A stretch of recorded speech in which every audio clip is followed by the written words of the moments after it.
All right. Hey everyone, welcome to my channel. I'm WheatDraws. I'm doing another sort of commentary on the concepts. If you haven't seen it, we did a recent video of just survivors. There's a disclaimer here, which kind of self-explains it once you've seen the video or see who's coming. There's our new logo, which came out really cool. I'm glad that people seem to like it. The first lobby here is Last of Us themed. Of course, it's daylight. It's very sort of decrepit and beautiful, I guess. It's sort of just a smeared portrait of, I guess, the world before, which I think is super reflective of the whole vibes of The Last of Us. We chose Ellie as our survivor over Joel because I'm gonna pause the video here actually while I talk about it. For the sake of The Last of Us is very much Ellie's story. While you play as Joel in the first one, the second game says part 2, and even if you ignore that, the whole first game is all about Ellie. It's focused solely on Ellie, except for setting up Joel, who is the character you'll be playing. Everything happens because of Ellie. Everything revolves around Ellie and the things she wants to do, or things happening because of her or involve her. So it only felt right to have Ellie, who has always been sort of the face of The Last of Us, to be the survivor. And, you know, I'm glad that we got to have the Last of Us 2 model for Ellie. I think the model looks amazing. And I'm glad people seem to really appreciate that we included Ellie here. Talking about this little blurb, I wrote up all these little character blurbs and their backgrounds while trying to pay respect to the original characters and their fans. So it wasn't just oh, we dropped them in the game and we said, okay, good, that's all we had to do. With all my concepts, I try to be as respectful as possible, regardless of how familiar I am with the content or with the characters. I try to do a lot of research. For example, I did play The Last of Us 1, but I did not play The Last of Us 2, at least not entirely. A lot of it I watched, or I saw videos on, or I personally like read up summaries and different things. And while I still prefer the first game, the second game still has plenty of fans who want it to be treated with respect, which is another reason why Ellie over Joel was definitely like the right decision. Just because of how much of a memorable character she is, and sort of the interesting angle of not someone who's lived in the world before and was changed by the apocalypse, or the end of the world basically, but like someone who was born in it and kind of got used to it, which is what I hope is reflected in her perks and her backstory, where it's a lot of she doesn't really know anything else, and that's why it comes so naturally to her to be able to find these things. Like she can see something and be like, that can be useful for this, that can be useful for this. So with personal perks like Making Do, Born to Survive, and Scavenger, she's able to sort of automatically start recovering. You can crawl away with like just normally, and you'll start recovering up to 50% of your thing over time, and it's only faster based on what tier it is. And then Making Do, of course, is sort of a nod to getting past hurdles with barely enough tools, but making them count. So just the small scraps that you do find. And then if you have this empty toolbox, if you repair with it, you'll get a bonus that only applies while you have the empty item. So you can't like 99 it and keep it just barely. You have to have an empty item for it to work. So I feel like that's sort of an interesting angle to go with. Same thing with medkits. If you're able to heal yourself with them somehow, with either like Boon of Circle of Healing or self-care, you can heal yourself with a small bonus while using the empty item. So it's something that I don't think is super strong, but it's definitely something that's interesting that would probably warrant a build around, where you would focus your build on that perk or using the advantages that it gives you. And then Making Do is effectively Pharmacy, but for chests, but to not conflict with Pharmacy, where Pharmacy always guarantees the first one is an emergency medkit, which is a green medkit, I believe. It opens chests faster, and it makes it higher chance for you to get a toolbox whenever you search a chest. So it's not the first item always, if you're, but it's a much higher chance. than normal. So you have that sort of building into making it as well by giving you toolbox you can use, and then you use it on just a generator or a hook. And then we have Joel here. Oh, oops. Okay. So Joel we got these sort of assets from the in-game, which I was really lucky to be able to rip out myself. And while this isn't like a one-on-one creation or exactly perfect, I think we did a pretty good job recreating it by piecing it together. And this was sort of a new test. If you guys like this sort of cosmetic idea, let us know, and we're happy to do it. It's a lot less effort than it seems, but it's very much something that we know people would appreciate. Then we have Joel Miller here. The collection is called Last of Us Memories. A man who suffered loss witnessed the end of his world and has contributed to the conflict of post-outbreak humanity on all sides. Raider, scavenger, far worse and far better than most. And it's no secret that Joel is sort of a figure who you can praise as like this incredible man who's survived so much tragedy and hardship, but you can also condemn him for all the horrible things he has done and continue to do through the first game, especially. And so I think it really shows. I think if we had to do a survivor for him, it would be a much different angle from Ellie. And I think the trope of someone who has lived through the normal world and then gone into the apocalypse and changed into something like more, if you understand what I mean. I think that's sort of overplayed. I feel, but I was happy that we were able to do this sort of legendary skin idea with Joel here, and this is his Last of Us 2 model, of course, which looks great. Like when we were looking at it without lighting, it looked fantastic. Here in the small little gameplay snippet, we try to recreate what these perks would look like or what they could be like. You can see Joel's portrait there on the left. There's some fun names on the side as well. Yeah. And then I believe Joel is there on the generator as well in this clip. The Last of Us is... So this sort of proves what I wanted the angle of these to be, is that they're not just horror, they're horror adjacent. And Last of Us very much fits that. Now here we have Ellen. So we're reusing the lobby from the Alien concept, which is still one of my favorite lobbies that we've ever gone after, and Rare Things has created for it, which is absolutely beautiful and breathtaking to me. The Ellen Ripley model, of course, is from Alien Isolation. It's a very good model. It's very nice to have. Ellen was very much a character that I knew liked a lot from some subclasses, and I hoped I had captured her here. Of course, the difficulties, by the way, are just based on if you're a survivor using these perks, can you use them effectively, and can you survive with them? That's usually what they judge the difficulty on. And so these ones for Ellen are specifically about how these ones require you to make tough decisions, using them at the right times in order to really be successful.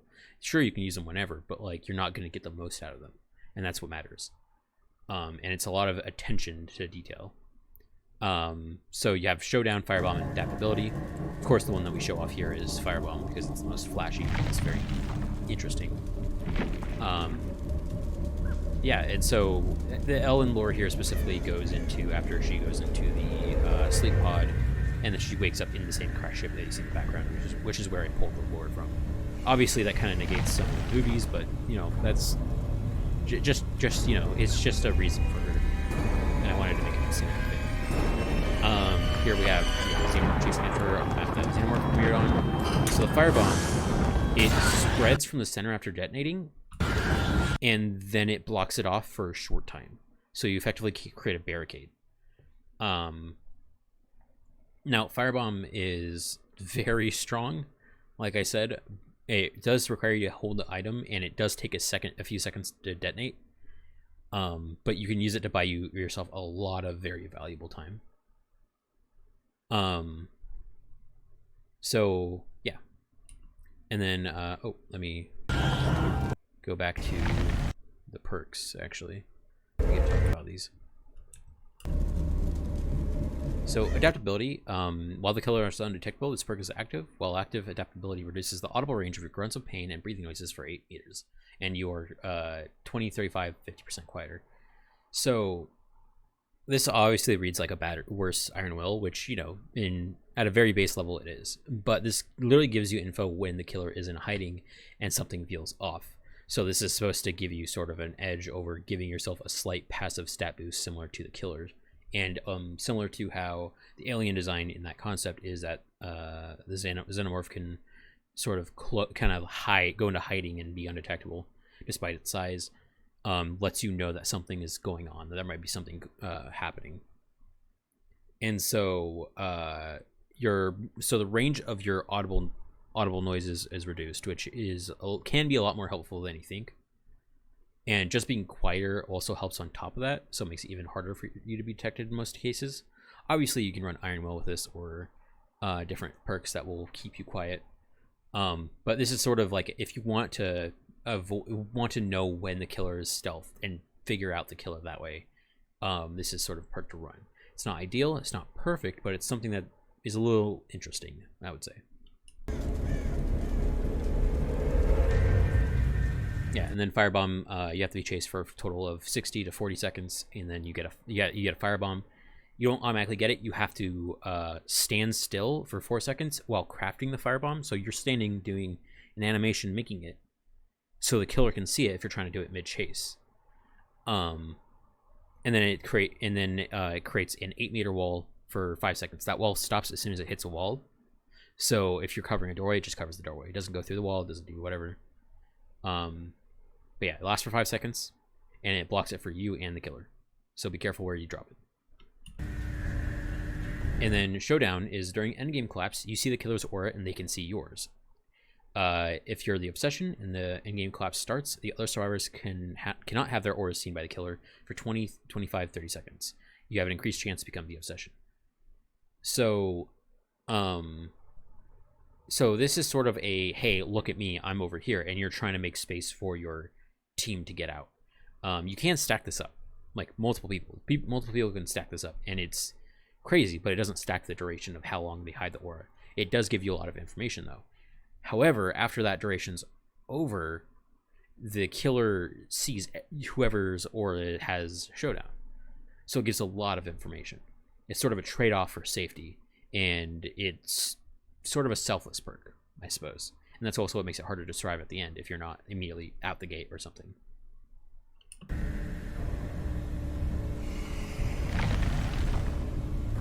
And then we already watched the Firebomb.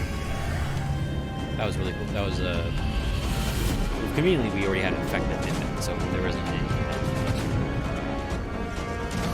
there wasn't need to be created on this is part to recreate the idea of how Firebomb works. Here we have Dutch, which is using the model, the fantastic model from Predator Hunting Grounds. There's two versions. There's the Dutch 2025 model, which is the modern day, or like the old Dutch look, which was our plan to use if we couldn't find the 87 model, which is what we're using now from the same game. Thankfully, we did have it, and so we used it here. And we stripped it down to some like the knives and like some of the armor on him, and so it's pretty basic. It looks like a guy who would be surviving, but he's still able to, you know, kick ass and be himself.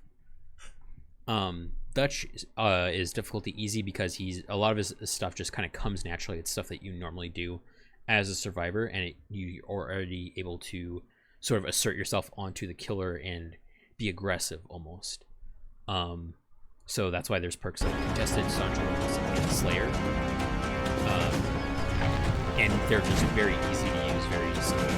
And the whole lore for Dutch that I wrote up is his pursuit of a predator in the jungle, and eventually things start changing, and then realizes, okay, he found the predator, but what? Well, the predator found him because he can hear it, but what did he find? And he's suddenly in the entities realm. That was the idea I wanted to go with. Going with him, because in the extra lore that they have for the Predator Hunting Grounds, which I highly recommend, is the Dutch tapes where he talks about his time after the first Predator film, and up until the point where it gets into the lore for the Predator, the Sam Black movie, I think, it's good, but then at that point it's like, oh, I've got nanomachines and now I'm 80 something and I'm fighting like I'm like 30, which doesn't make it's bullshit, whatever. But you know, it's good, it's cool that we get some extra Dutch lore and like where he's been, like his reaction to the city predator. Contested here, stunning or blinding the killer reveals your aura to them for 10, 12, 14 seconds. While your aura is revealed to the killer, you have 6% vault speed increase and you drop pallets 15% faster. The last part doesn't really matter if you have if you activate this via contested, but if it activates in a different way, you'll notice that contested is activated and you can sort of protect yourself in a way. And it's nothing major, but a 6% vault speed increase is still very good, and that's regardless of your health state, compared to resilience's 9% increase at while injured.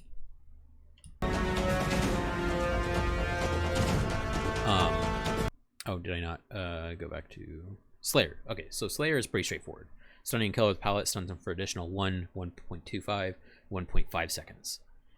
Very, very straightforward. Stuns them for longer. You can make more distance. You can teabag. You can do whatever. It's just painful. And it makes the killer, in response, if you notice you're getting stunned by Slayer, respect pallets a bit more. And there's a lot of times where respecting a pallet is very dangerous because killers either have an M2 attack or they have something else that they can do instead. Or the survivor risks taking a hit, which is never always a good thing. Staunch wounds. While in chase, your bleeding frequency is reduced by 50%.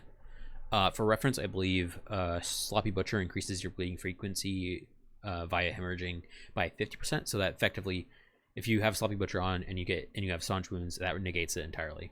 However, if you don't have that, then it's going to space out your bloodstains a lot more, and you can make a lot more interesting distances. And then your bloodstains start to disappear sooner. So it's harder for the killer to track you via blood. And this isn't like, oh,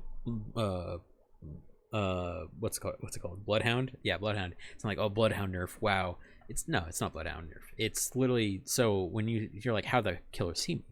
Well, you're injured and you went into a locker. The last bloodstain is right in front of the lockers.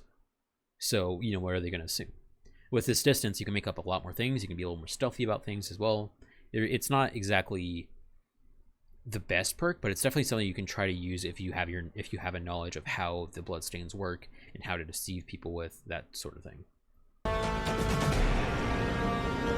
And of course, it doesn't require much effort to use, which again goes towards Dutch's natural ability to confront and attack. And then here's the map that we premiered Predator on, which is a snowy map.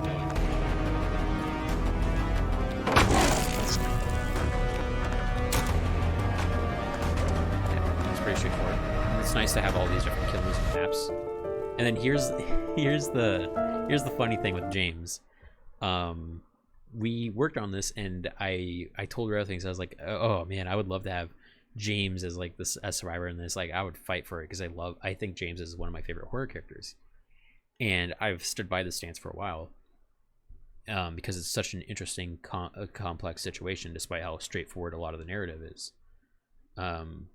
In Silent Hill 2, and I'm lucky enough to have gotten to play Silent Hill 2 with friends, like on a physical PlayStation 2, and it was definitely one of like the most fun and memorable experiences playing games with friends that I can think of. So this meant a lot to me when Rare Things was like, yeah, I got the model and I updated some of the textures. We got it rigged up by Your Lord Adam, who is credited in the original video and at the end of the video. Who rigged it up to a Dead by Daylight skeleton model, which was fantastic. Super nice of them to do that. And now we have it here. And then while we were still working on it, and we're like, yeah, we'll probably get it out by the end of the month or something. There was the PTB came out, and the leak for the James portrait happened, and I was like, oh shit, you gotta be kidding me. So obviously we're not using that model, and I expect people are gonna be like, why didn't you use that model? Because it's not out yet. It's just not. And so it was kind of unfortunate that behavior took the wind out of our sails like that, but I guess it's payback for us revealing Resident Evil concept before they even put out their DLC, or they even announced it on the Resident Evil anniversary stream. So trade blows. Anyway, here's the Silent Hill menu. This was really nice of Rare Things to create. I think it's super. I think all of the menus here show the wide range of how some are similar, but like definitely different. Like Aliens has sort of a rainy forest look, but it's still foggy and sort of almost distant and kind of alien in its own way. And then there's the jungle, the vibrant green jungle of Dutch, and then there's the sort of almost like in the morning hours for The Last of Us, where it's sort of a very sort of calm beauty about it. And then you have the Silent Hill sign here, and there's the little save square. I requested this to be put in because I thought just having a save square somewhere would be really cool, and it's one of my favorite visuals in Silent Hill 2. All right, that's me enough me sort of rambling about Silent Hill 2 and how much I like it, and James. The music here for both Ellie and James was created by First Encounter Assault, as always. Super cool dude. He made this amazing music, and I think James's theme here, using the song that plays during a certain scene towards the end, is absolutely breathtaking. And so is Ellie's theme, which uses her theme from The Last of Us as sort of a basis and inspiration.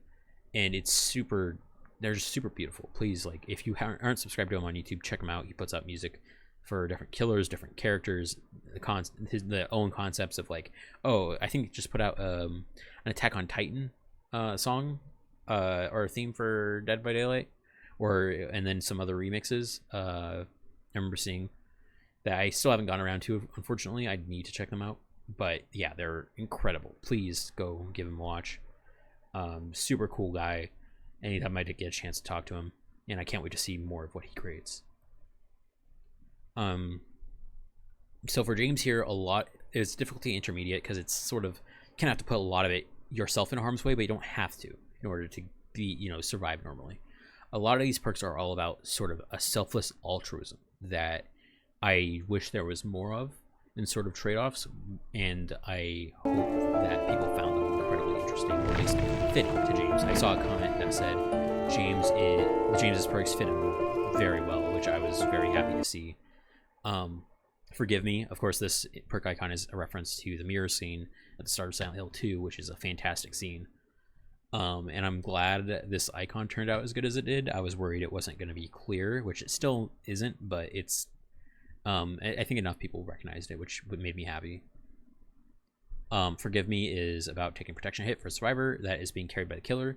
It will pause their hook phase for up to 16 seconds after being hooked. If that survivor escapes the killer's grasp, this perk has no effect.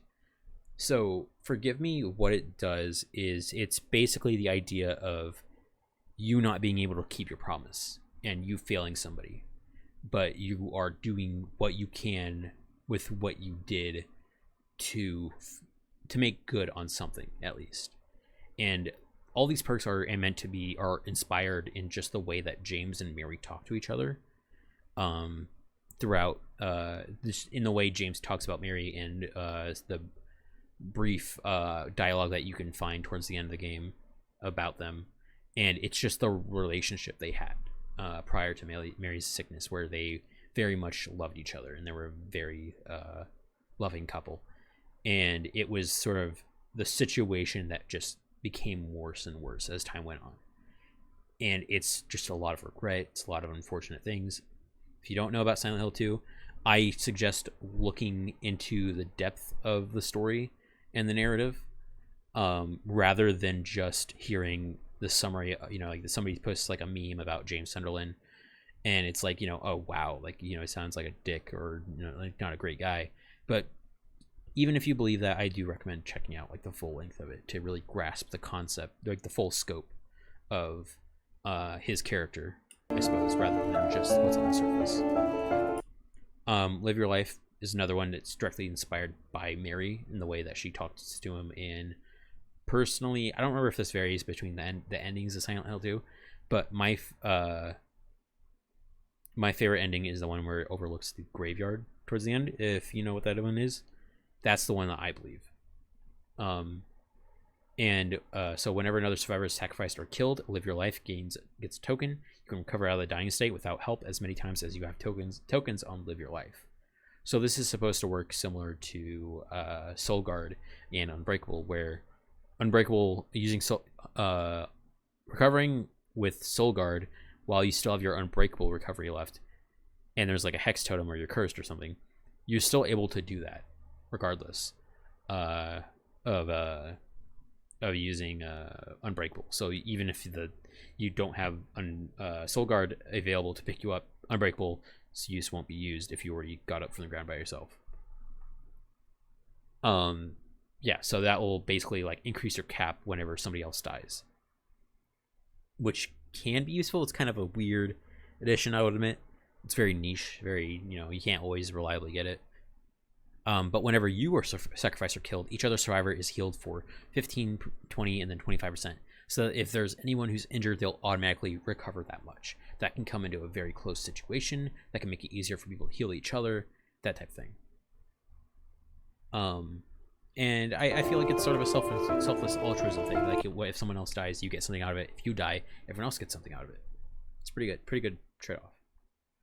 And then whatever it takes is supposed to be the icon for Live Your Life is sort of a pose reference for the Silent Hill HD collection, which sucks, but the artwork on it is still kind of nice, as much as I prefer the other game artworks. So that's what that reference is to. And then whatever it takes is supposed to be James at Mary's bedside during her illness, holding her hand with his. So whenever after taking protection hit from a survivor, this perk becomes active for 18, 20, and then 22 seconds. While active if a survivor you took a protection hit for escapes the killer's grasp or ends the chase with them. Both you and the other survivor each see each other's aura and gain a 5% haste status effect for the remainder of the perk being active. So this is supposed to go hand in hand with Forgive Me, where you take a hit. Okay, whether they get out or not, there's a benefit to the person that you took the hit for. And with whatever it takes, you get something out of it if you succeed in what you were doing. So yeah. It's sort of the theme of that you're taking hits, and sort of it's less of a I'm taking hits for my own benefit. It's more I'm taking hits for your benefit. I'm being as altruistic as I can for your sake. And I feel like that's an angle that I wish Dead by Daylight took more with some perks.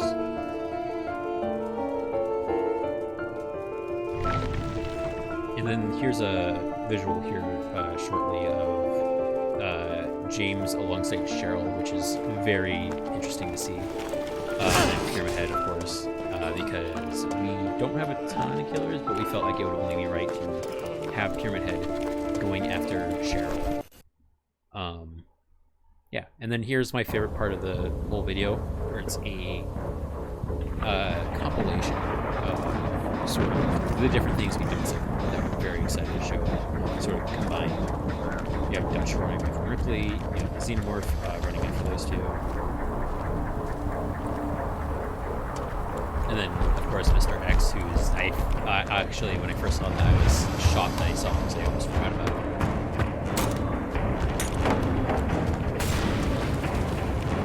And then that can also show the versatility of like keeping distance, keeping that distance. James being hit for Ellie.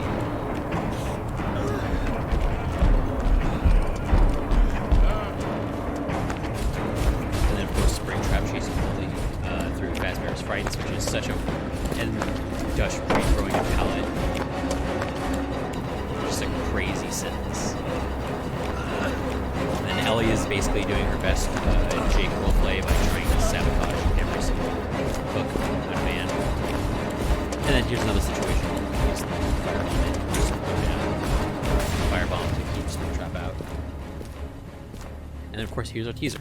We've, of course, still been working on Pennywise for such a long time. We had to take a break for a while because of some things out of our control, and it's just unfortunate. That's just how it is. This model, this wagon recreation, however, it was made by two people. There's Fandom Screenshots. If I got that wrong, I'll correct myself in the comment. Fandom Screenshots on Instagram, who created the model, and it was absolutely fantastic. And we reached Rare Things reached out to them and asked, hey, can we use this? So we're like, well, we were using it for this project.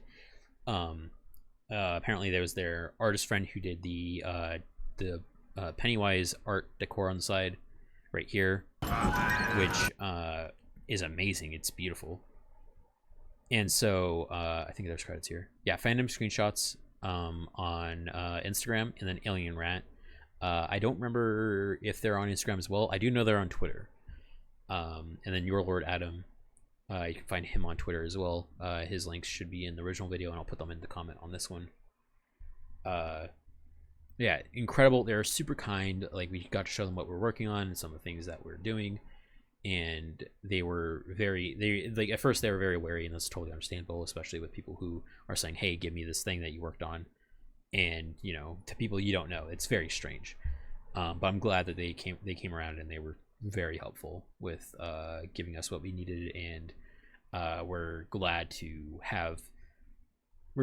see these people be super creative and ask them, hey, can we do this thing?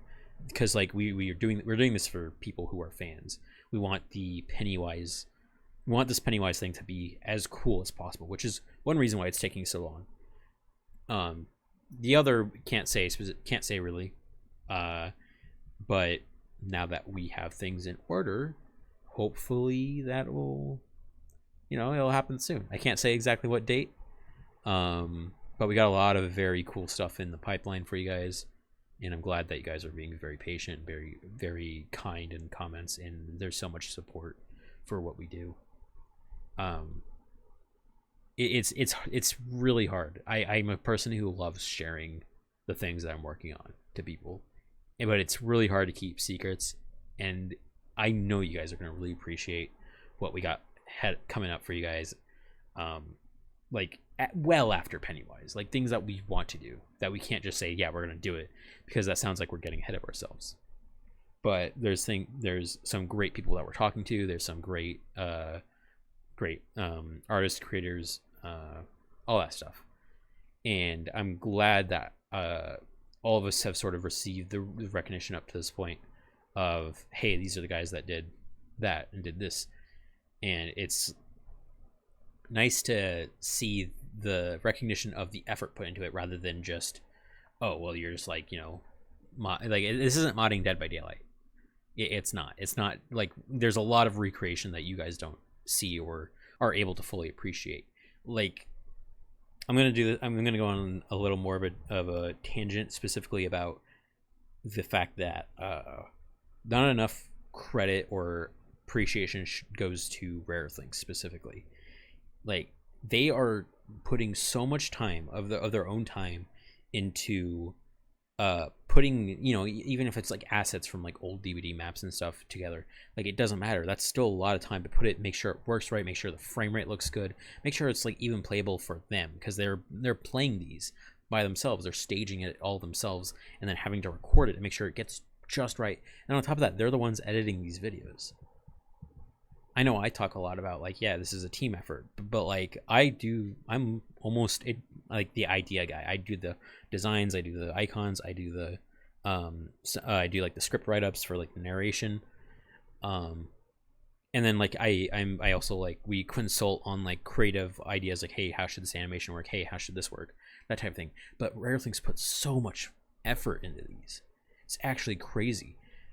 Like, and if you can, please, I highly recommend you guys go to his Ko-fi, donate a few bucks his way, show some appreciation. Even check out some of his older projects, like the Fredbear Archives. He did some FNAF fan games. Just like, I feel like the amount of work that goes into it, specifically on his end, it does not get the credit it deserves. And I hope that more people come to realize that. All right. I think I've taken up too much time. It's been 35 minutes just talking about this video. But yeah, I'm glad you guys caught this one. If you haven't caught it yet, hope this, and you watched the video after this, or you already watched it in preparation. But yeah, thanks again so much for your patience. I hope to have some more cool stuff coming out at some point. You can find my new website. I have a new URL for my website. It's WheatDraws, but with a dot right before the last W. So WheatDraw and then .dw not DW, sorry, WS. I'll put a link in the comment.